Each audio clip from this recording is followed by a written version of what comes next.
ये शहडोल जैसे हमारे एक धार्मिक कई कारणों से इसका बहुत महत्व है, लेकिन कई कारणों से इसका विकास रुका है। लेकिन सबका समय आता है। मैं गारंटी कह रहा हूं कि अब समय आया है हमारे शहडोल का, अनूपपुर का, उमरिया का, जो एकदम से बहुत सारे क्षेत्र में आने वाले 2-5 साल बाद ये एक नए प्रकार से पहचाना जाएगा। मेरी अपनी ओर से बहुत बहुत बधाई। मुझे बताया है कि ये यहाँ जिस इंजीनियरिंग कॉलेज के कैंपस में हम लोग यहाँ कुछ ब्रांच खोलने की बात कही है, तो स्नातक स्तर के बीटेक पाठ्यक्रम को आगामी सत्र से कंप्यूटर साइंस के साथ नई टेक्नोलॉजी और कई प्रकार के ड्रोन और जो आपने मांगा है वो सब देने की घोषणा करता हूं। मेरे पास ये पत्र आया हुआ है आपके माध्यम से।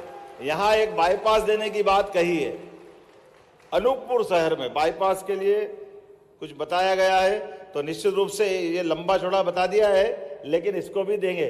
आपके अनूपपुर में बाईपास देने की घोषणा करता हूं।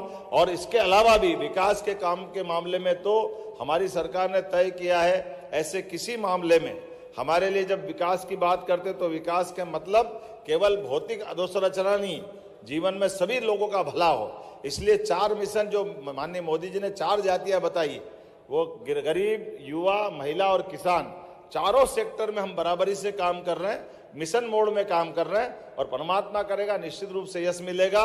ये तो माँ रेवा का क्षेत्र है, और माँ रेवा और सोन के क्षेत्र के अंदर, यद्यपि ये मध्य प्रदेश तो नदियों का मायका है और इसकी किसी से तुलना नहीं हो सकती, लेकिन कहा गया है कि माँ गंगा हिमालय गंगोत्री से निकलती है, लेकिन उनकी पवित्रता, उनकी आभा, कीर्ति, आनंद कुरुक्षेत्र हरिद्वार में है।